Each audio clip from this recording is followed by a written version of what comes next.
আজকে বেশ কিছু প্রার্থীকে দেখে মজা পেয়েছি, বেশ কিছু প্রার্থীকে দেখে অবাক হয়েছি। কাদের কথা বলছি, কি করলেন তারা, দেখুন।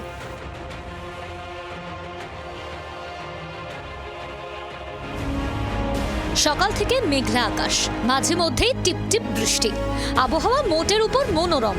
আর তার মধ্যেই দ্বিতীয় দফায় ভোট উৎসব। কোথাও প্রার্থীদের সৌজন্য বিনিময়, কোথাও মুখ ফেরালেন একে অপরের থেকে। ভোটের ময়দানে বুধবার প্রার্থীদের নানান মেজাজে পাওয়া গেল।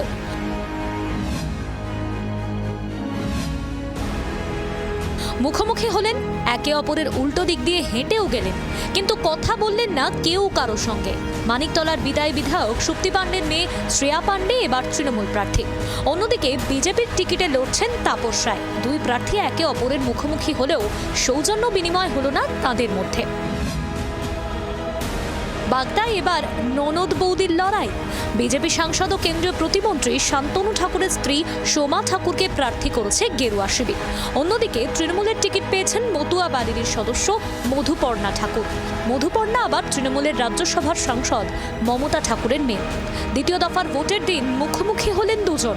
একই বাড়ির সদস্য হয়েও কেউ কারোর দিকে ফিরেও তাকালেন না। যদি আত্মবিশ্বাসী হয় তাহলে তৃণমূল কংগ্রেসকে প্রত্যেক মুহূর্তে আহত কেন করছে? তৃণমূল কংগ্রেস এইটা করছে ওইটা করছে, রে তোমরা নিজেরটা দেখো, নিজেরটা দেখলেই ভালো হয়। বিজেপির নিজেরটা নিয়ে থাকলে বেশি ভালো হয়। অন্য দল কি করছে কি না সেটা মনে হয় আমার প্রয়োজন দেখা নেই। আমি আমার প্রচার এবং আমি বিশ্বাসী যে 100% চতুর্থ মেতে আমরা সবুজ আবির খেলছি। তৃণমূলের বারবার বলেছি পায়ের তলায় মাটি সরিয়ে গেছে, যার জন্য ওরা এখন বাঁচবার জন্য মানুষকে টানার জন্য এই ভুল বকছে।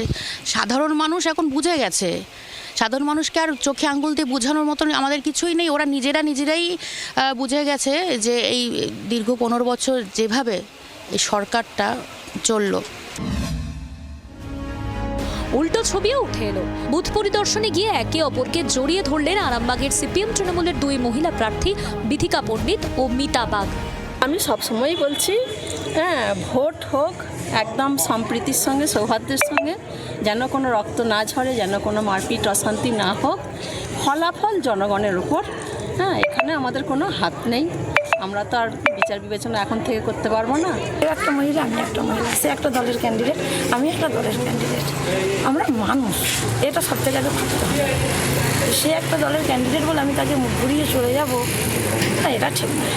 আমার তো মনে হয়, আমার ভালো লাগলো দিদির সাথে আমি হাত মেলালাম। কাশীপুর সিটিআই বুথে দেখা হতেই একে অপরের সঙ্গে সৌজন্য সাক্ষাৎ সারলেন হাওড়া তৃণমূল ও বিজেপি প্রার্থী রানা চট্টোপাধ্যায় ও রুদ্রনীল ঘোষ। রুদ্রনীলকে বেস্ট অফ লাক উইশ করলেন রানা, পাল্টা ভালো থাকবেন বলে সৌজন্য বিনিময় করলেন বিজেপির তারকা প্রার্থী। তবে এর মাঝে তাল কাটল রুদ্রনীলকে দেখে জয় বাংলা স্লোগানে, আর তা নিয়ে কটাক্ষ করলেন বিজেপি প্রার্থী। এই মুহূর্তে একদিকে রানা চট্টোপাধ্যায়, একদিকে ইন্দ্রনীল ঘোষ, একই বুথে তারা এই মুহূর্তে দুজনের মুখোমুখি সৌজন্য সাক্ষাৎ হলো। যদিও একদিকে স্লোগান জয় বাংলা, একদিকে জয় শ্রীরাম, যদিও কোথাও কোনো রকম কোনো উত্তেজনা দেখা দেয়নি। সব মিলিয়ে নির্বাচনী উত্তেজনার মধ্যে একদিকে যেমন উঠে এলো সৌজন্য সম্প্রীতির বিভিন্ন ছবি, অন্যদিকে গোঁসা করে মুখ ফিরিয়ে থাকলেন কেউ কেউ।